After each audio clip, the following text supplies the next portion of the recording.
Uday sir last sir என்னன்னா உங்களுக்கும் சிவா சாருக்கும் தான் சார். என்னன்னா நீங்கள் 2 பேரும் வேறு சங்கத்தில் இருக்கீங்க. ஆனால் உங்கள் சங்கத்தில் இருக்க ஒருத்தர் சொன்னாங்க, என்ன சொன்னாங்கன்னா, நேற்று விஷால் சார் என்ன சொன்னார்னா 3 டேஸ்க்கு அப்புறம் ரிவ்யூ போடுங்க, 3 டேஸ்க்கு அப்புறம் பண்ணுங்கன்னாரு. ஆனால் வந்து நடப்பு சங்கத்தில் வந்து சின்ன சின்ன படங்களும் பண்ணுறாங்க, பெரிய படங்களும் பண்ணுறாங்க. இப்போ இன்றைக்கி வந்து ரிலீஸ் ஆன படங்கள் நிறைய படங்கள். ஆனால் இன்றைக்கி வந்து எல்லாருமே வந்து அந்த ப்ரொடியூசரே வந்து எங்களை கூப்பிட்டு ரிவ்யூ எடுங்க அப்படின்னு சொல்கிற அளவுக்கு வந்துச்சு. இப்போ வந்து விஷால் சார் எடுத்த நடவடிக்கை சரியா பேச்சு சார்? அதாவது விமர்சனம்ன்றது ஒரு படத்துக்கு கண்டிப்பாக தேவை தான் சார், 100% தேவை தான். அதாவது இப்போ நம்ம இங்கே விமர்சனம் பண்ணலை அப்படின்னா கண்டிப்பாக வந்து ஏதோ ஒரு மூலையில் எங்கேயோ எடுத்து பண்ணி இன்றைக்கி சோஷியல் மீடியாவில் போட தான் போகிறாங்க. ஏதோ ஒரு இடத்துல, ஒரு சிங்கப்பூர்லையாக இருக்கலாம், ஒரு மலேசியாவில் இருக்கலாம், இல்லைனா வேறு லாங்குவேஜில் இருக்கலாம், இல்லைனா தேட்டருக்கு தாண்டி போய் தேட்டரில் வந்து வெளியில் வந்து விமர்சனம் பண்ண தான் போகிறாங்க. தேட்டரில் மட்டும் வராதிங்க, வெளியில் வந்து விமர்சனம் பண்ணுறாங்கன்னு சொல்கிறதுல அது அவரோட கருத்து, விஷால் சாரோட கருத்து, அதை அவருடைய வரவேற்கிறேன். பட் என்னை பொறுத்த வரைக்கும் ஒரு ஆடியன்ஸாக எங்களை மாதிரி கலைஞர்கள் உடைய உழைப்பு தெரிகிறது வந்து உங்களை மாதிரி பத்திரிகை மீடியா நண்பர்கள் தான். அது எங்களை நல்லதாக இருந்தாலும் கெட்டதாக இருந்தாலும் என்னென்னா, யாருமே ஒருத்தவங்களை ரொம்ப ஊன் பண்ணி பேசாமல், ஒருத்தர் மனசை பர்சனல் அட்டாக் பண்ணாமல், பர்சனல் அட்டாக் மட்டும் பண்ணாமல் அந்த படத்தை பற்றி விமர்சனம் பண்ணாங்கன்னா அதில் வந்து எல்லாருக்குமே ரொம்ப சந்தோஷம் தான். அது அந்த மாதிரி மட்டும் போகாமல் அதை மட்டும் தவிர்த்துனா எங்களுடைய குடும்ப நண்பர்கள் எப்பயுமே அப்படி பண்ண மாட்டாங்க. சில யாராவது அது பண்ணாங்கன்னா அதை மட்டும் தவிர்க்கணுன்றதான் என்னுடைய ஆசை. சார் உதயம் சார், இல்லைண்ணா கூட்டி கழிச்சு நாங்கள் என்ன சொல்ல வரோம்னா, பாராட்டுறதுனா உடனே பாராட்டுங்க, திட்டுறதுனா ஒரு 3 நாள் கழிச்சு திட்டுங்கன்னு சொல்லுவோம். வேறு ஒன்றும் சொல்லுவோம் சார். கொஞ்சம் பேர் ஏமாந்து தேட்டருக்கு வந்துடுவாங்க, படம் பார்த்து ஒரு ஆடியன்ஸுக்கு பிடிச்சி போய் ஓடிடுச்சுன்னா அதை வர விடாமல் பண்ணிடுறோம்ன்றது தான் கொஞ்சம் லேட். அதாங்க நான் தான் பாராட்டுறது உடனே பாராட்டுங்கன்னு சொன்னேன், திட்டுறது தானே 3 நாள் கழிச்சு திட்டத்தை சொல்கிறோம்.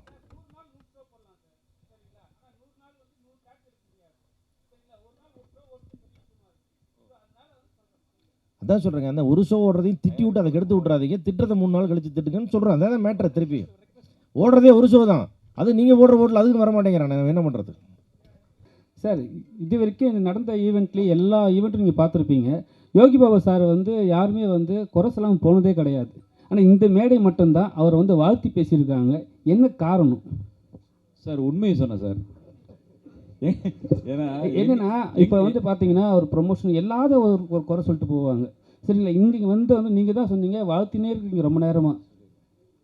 இது என்ன காரணம்? கரெக்டாக இருந்தார். என்னோட படம் என்ன, இப்போ எங்கள் படம் வந்து அவர் நடிக்க வந்ததுலேருந்து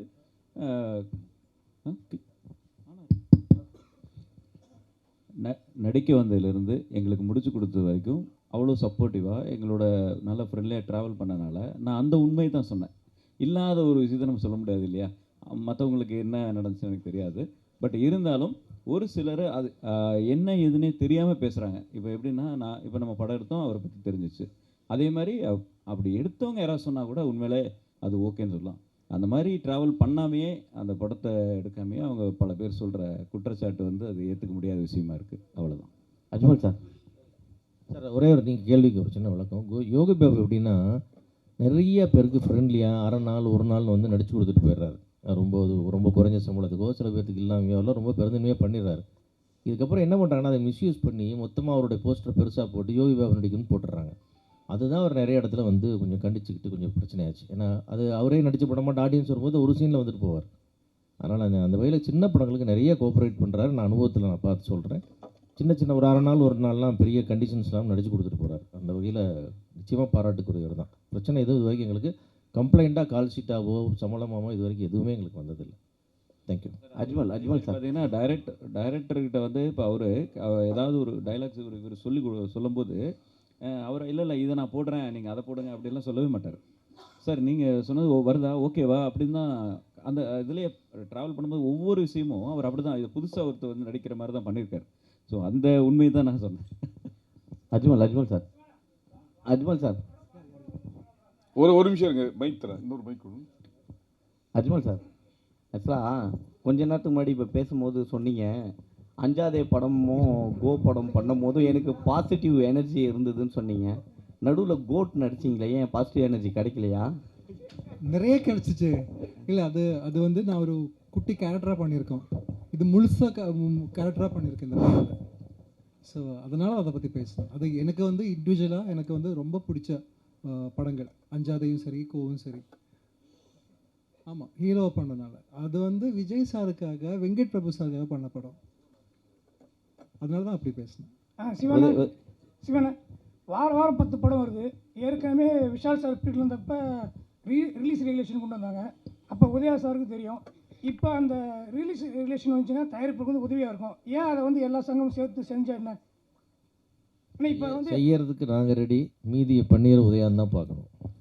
ஏன்னா இப்போ நாங்கள் விஷால் ஆக்டிவாக இருக்கிறோம், அதில் ரெடியாக இருக்கோம். யார் ரெடியாக இல்லையோ அவங்க தான் அதுக்கு வரணும். இல்லை வாரம் 10 படம் அண்ணா ப்ரொடியூசர் கவுன்சிலும் ரொம்ப ஆக்டிவாக தானே இருக்குது.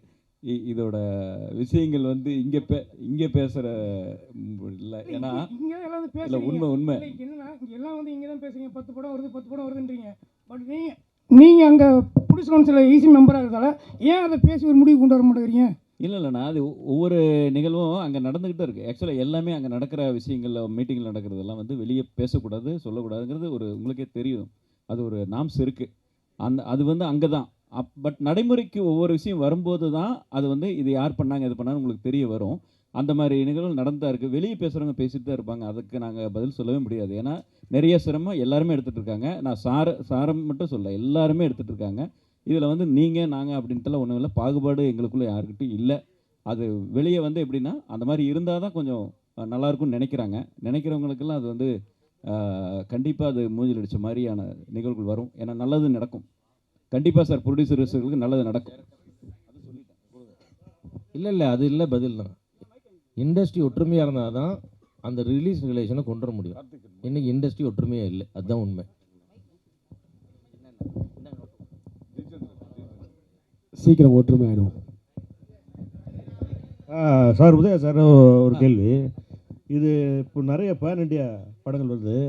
இந்த படத்துலேயும் வந்து டைரக்டர் கன்னட படம் 5 படம் பண்ணியிருக்காரு. கன்னட நடிகர்களாக நடிச்சிருக்காங்க, பெரிய நடிகர்களாக நடிச்சிருக்காங்க, ஹீரோயினும் கன்னடம். இந்த படம் தமிழில் மட்டும் ஏன் ரிலீஸ் பண்ணுறீங்க? வேறு கன்னடம், தெலுங்கு அதெல்லாம் கூட நீங்கள் டப்பிங் பண்ணலாமல். அது மட்டும் இல்லாமல் இந்த படத்தில் இந்த பஸ்ஸு ஃபைட் ஒன்று சொன்னீங்க, அதுக்கு மட்டுமே 1.5 கோடி செலவாச்சு அப்படின்னு சொல்லிட்டு கிட்டத்தட்ட அது ஒரு படம் பட்ஜெட்டாகவே ஆகிடுது. அது அந்தளவுக்கு அது முக்கியத்துவமாக அந்த படத்தில் இருக்குமா? அதில் அந்த முக்கியத்துவம் எப்படி கொடுத்துருக்கீங்க அந்த படத்துக்கு? கண்டிப்பாண்ணே. இது வந்து பஸ் ஃபைட் வந்து அது கதைக்கு தேவைப்பட்டுச்சு. பஸ் ஃபைட் வந்து அந்த கதைக்கு தேவை. இவர் ஃபஸ்ட்டு என்கிட்ட கதை சொல்லும் போது அதான் சொன்னார், சார் பஸ் ஃபைட்டு வந்து இவ்வளோ செலவாகும் அப்படின்னு சொல்லும்போது, இப்போ ஒருத்தர் ப்ரொடியூசராக இருக்கும்போது கொஞ்சம் யோசிக்கலாம். 3 பேர் ப்ரொடியூசராக இருக்கும்போது சரி வாங்க பண்ணிடலாம் இந்த பஸ் ஃபைட்டை. நல்லா பிரமாதமான ஒரு ஆடியன்ஸுக்கு வந்து இன்றைக்கி தேட்டரில் வந்து ஒரு எக்ஸ்பீரியன்ஸ் வேணும் படம் பார்க்கும்போது. அப்படி படம் பார்க்கும்போது அந்த பஸ் ஃபைட் வந்து டெஃபினட்டாக உங்களுக்கு அது ஒரு எக்ஸ்பீரியன்ஸான ஒரு அந்த மூமெண்ட்டாக இருக்கும். நீங்கள் படம் பார்க்கும்போது தெரியும். குறிப்பாக அந்த பஸ் ஃபைட்டு ஓட்டுனவர் செம்ம ரிஸ்க் எடுத்து ஓட்டினார். அவருக்கு நான் அதான் நன்றி சொல்லிகிட்டே இருக்கணும் அவருக்கு. ஏன்னா அந்த மாதிரி ஒரு ரிஸ்க் எடுத்து பண்ணியிருக்கிறாரு. லைவாக பார்த்தோம். லைவாக அந்த ஷாட் பார்க்கும்போது எல்லாத்தையும் கடவுளாக வேண்டிட்டு தான் நாங்கள் இருந்தோம். ஸோ அந்த அளவுக்கு வந்து ஒரு ரிஸ்க் எடுத்து தான் இந்த படம்லாம் மக்களுக்கு நல்ல ஒரு எக்ஸ்பீரியன்ஸாக கொடுக்கணும்னு தான் படம் பண்ணுறோம்.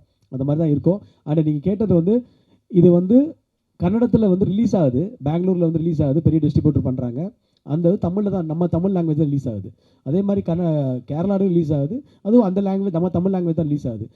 படம் எந்த அளவுக்கு நமக்கு ஃபீட்பேக் வருதோ டெஃபினட்டாக அந்த அடுத்தடுத்த பேன் இண்டியா லாங்குவேஜ் தெலுங்குல இப்போ டப்பிங் போகுது, தெலுங்குலையும் பிளான் பண்ணுறோம். ஸோ நிச்சயமாக வந்து நீங்கள் நினைக்கிற மாதிரி உங்களுடைய கையில் இருக்குது. இந்த படத்தை மிகப்பெரிய வெற்றி படமாக்கினா அது கண்டிப்பாக பேன் இண்டியா ஃபிலிம் தான். உங்கள் கையில் தான் பேன் இண்டியா ஃபிலிம் ஆக்கிறதே இருக்குது. சார் உதயா சார், உங்களுக்கு ஒரு கேள்வி. ஒரே கேள்வியில் 2 கேள்வி. அதாவது உங்கள் அப்பா வந்து இப்போ கலைஞர் கூடலாம் இருந்தவர், தமிழ்னு வாழ்ந்துட்டுருக்காரு. நீங்கள் வந்து திருநெல்வேலின்னு ஆரம்பித்து கடைசி படம் கூட தமிழில் உத்தமராஜா அந்த மாதிரி வச்சிங்க. இப்போ என்ன அக்யூஸ்ட்னு மாறிட்டீங்க? இது ஒரு கேள்வி. அடுத்து அஜ்மல், பவன் இந்த படத்தில் நல்ல நல்ல நடிகர்கள்லாம் இருக்காங்க. இவங்க கூடலாம் நடிக்கிறப்போ நீங்களும் ஒரு பெரிய நடிகர், உங்கள் நடிப்பு திறமை கொஞ்சம் டல்லாக தெரியாதா? அதை எப்படி ஃபீல் பண்ணுறீங்க? சார் முதல் கேள்வி வந்து அப்பா அது ஒரு பக்கம். என்னுடைய தமிழ் படம் திருநெல்வேலியிலேருந்து என்னுடைய டைட்டில் வந்து நிறைய தமிழ் டைட்டில் இருந்திருக்கு. இப்போது இது டைரக்டரோட ஆப்ஷன். இந்த கதைக்கு இந்த டைட்டில் தேவைப்படுதுன்னு சொல்லும்போது அந்த கதைக்கு இதுதான் கரெக்டான டைட்டில் அப்படின்றது வந்து எனக்கு பட்டுச்சு. அதனால் இதை வந்து நம்ம அந்த மாதிரி ஒரு டைரக்டருடைய பாட்டில் வந்து நம்ம அதில் உடன்பட்டானு. ஸோ கண்டிப்பாக இதை பர்பஸாலாம் வந்து இங்கிலீஷ் டைட்டில் வைக்கணும்லாம் இல்லை. இந்த கதை நீங்கள் படம் பார்க்கும்போது இந்த கதை டைட்டில் கரெக்டாக இருக்குன்றது உங்களுக்கு தெரியும். நம்பர் 1. அடுத்து நீங்கள் கேள்வி கேட்டது வந்து இப்போ அஜ்மல் சார் இருக்கிறாரு, அஜ்மல் பிரதர் இருக்கிறாரு, ஜான்விகா இருக்காங்க, எல்லாருமே. சார் ஒருத்தர் கதைக்கு என்ன தேவையோ அந்த பர்ஃபார்மன்ஸ் தான் டெஃபினட்டாக இந்த படத்தில் இருக்கும்.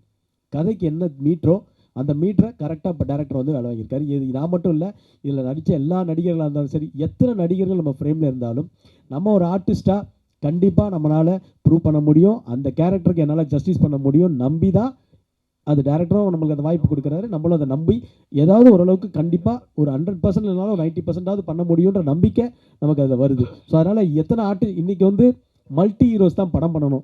என்னை பொறுத்த வரைக்கும் வந்து இப்போ ஒரே ஹீரோவாக வந்து அப்படி பண்ணுறதை விட எல்லாரும் மல்டி ஹீரோஸாக படம் பண்ணுற போது இன்னும் ஒரு தமிழ் சினிமா ஆரோக்கியமாக இருக்குன்றது என்னுடைய எண்ணம்.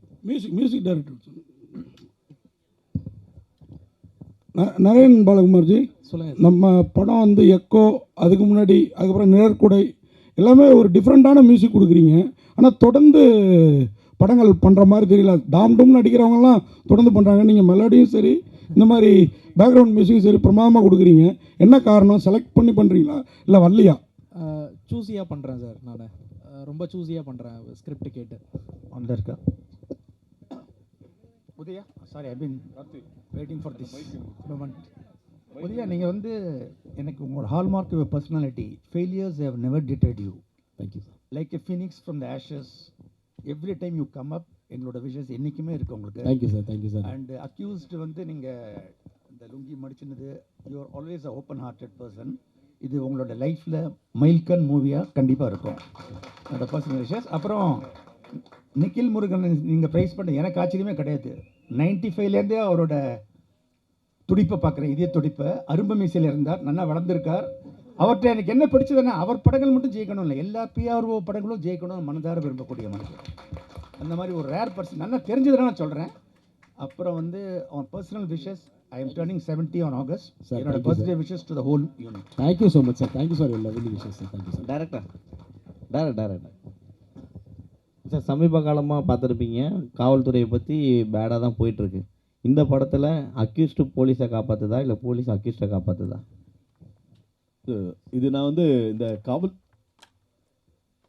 காவல்துறையை பற்றியோ அவங்கள பற்றியோ இல்லை தப்பாவோ கரெக்டாகவோ சொல்லலை. எல்லா இடத்துலையுமே எந்த இடமா இருந்தாலும் இப்போது சார் சொல்கிற மாதிரி எல்லாருமே அக்யூஸ் தான், எல்லாருமே நல்லவங்க தான். அந்த சமயமும் சந்தர்ப்பமும் சூழ்நிலையும் தான் ஒருத்தனை எப்படி மாற்றுதுன்றது. இதில் இந்த film there is a good cop and a bad cop also அப்படியும் இருக்காங்க. படத்தோட மெயின் அக்யூஸ்டு, அதாவது மெயினாக A1 A2ன்னு சொல்லுவோம் இல்லையா, A1 அவரு, A2 இவர். உதயா சார், நீங்கள் திருநெல்வேலி படத்தில் வந்து அறிமுகமானீங்க. அந்த படத்தில் தான் இங்கே விவேக் சாரும் ட்ராக் காமெடி வந்து ஆரம்பித்து அவருக்கும் ஒரு தனி இது பண்ணார். நிறைய பேர் சப்போர்ட் பண்ணாங்க அப்படி சொன்னீங்க. உங்களுக்கு வந்து அவர் எந்த அளவுக்கு சப்போர்ட்டாக இருந்தார், அவரோட நினைவுகளை கொஞ்சம் சொல்லுங்களேன். இன்றைக்கி நான் ஃபீல் பண்ணுறது, அதாவது இன்றைக்கி இந்த ஸ்டேஜில் நான் இருக்கும்போது, என்னோடய ஆடியோ லான்ச் இருக்கும்போது ஃபீல் பண்ணது, ஒன்று எங்கள் அம்மா இல்லை, இன்னொன்று விவேக் சார் இல்லை. இந்த 2 தான். ஏன்னா என்னுடைய எல்லா படத்தோடைய ஆடியோ லான்ச்சுக்கும் விவேக் சார் இல்லாமல் இருந்ததே கிடையாது. அது மீடியா எல்லாத்துக்கும் தெரியும். அவருடைய மிகப்பெரிய நண்பர்கள் வட்டாரத்தில் அவர் 6 பேர் ஒரு நண்பர்கள் வட்டாரம்னா அந்த 6வது நண்பர் தான் ஒரு குறிப்பிட்ட வட்டாரத்தில். ஸோ அவர் இல்லைன்றது என்னால் இன்னமும் ஜீரணிக்க முடியல. மிகப்பெரிய ஒரு கலைஞன். எனக்கு வந்து என்னுடைய கேரியரில் எப்பயும் ஒரு பாசிட்டிவ் எனர்ஜி கொடுத்து, உதயா நீ ஜெயிக்கணும், நான் யாருக்காக ஜெயிக்கணும்னு நினைக்கிறேன்னா எங்கள் அம்மாக்காகவும் விவேக் சாருக்காகவும் நான் ஜெயிக்கணும்னு நினைக்கிறேன். இந்த கேள்வி கேட்ட உங்களுக்கு ரொம்ப நன்றி மீனாட்சி சார். ஏன்னா உங்களுக்கு தெரியும் விவேக் சாரும் எனக்கும் எவ்வளோ ஒரு ஃப்ரெண்ட்ஷிப்னு தெரியும். நான் இன்றைக்கும் மிஸ் பண்ணுறேன். என்னால் விவேக் சாருக்கு ஏதாவது பண்ண முடியும்னு தான் நான் விவேக் சாரோடைய அந்த நினைவு அந்த டைமில் ஃபஸ்ட் இயரில் பண்ணும்போது நான் ஒரு கோரிக்கை ஒன்று வச்சேன். சின்ன கலைவாணர் விவேக் சார் சாலைன்னு அந்த ஏரியாவுக்கு வரணும்னு. அப்போது அண்ணன் பூச்சிமுருகன் இருந்தாங்க. அது நான் உடனே சொல்லி அண்ணன் பூச்சிமுருகனும் அதை உடனே பண்ணி கவர்மெண்ட்டில் வந்து அன்றைக்கி ஓகே பண்ணி அதுக்கு மிகப்பெரிய சிஎம்க்கு இன்றைக்கும் நான் அதை நன்றியை சொல்லிக்கணுன்றதே என்னுடைய ஆசை. சின்ன கலைவாணர் விவேக் சார் சாலைன்னு பார்க்கும்போது நான் ஒரு துரும்பாக இருந்திருக்கேன்றது என்னுடைய சந்தோஷம்.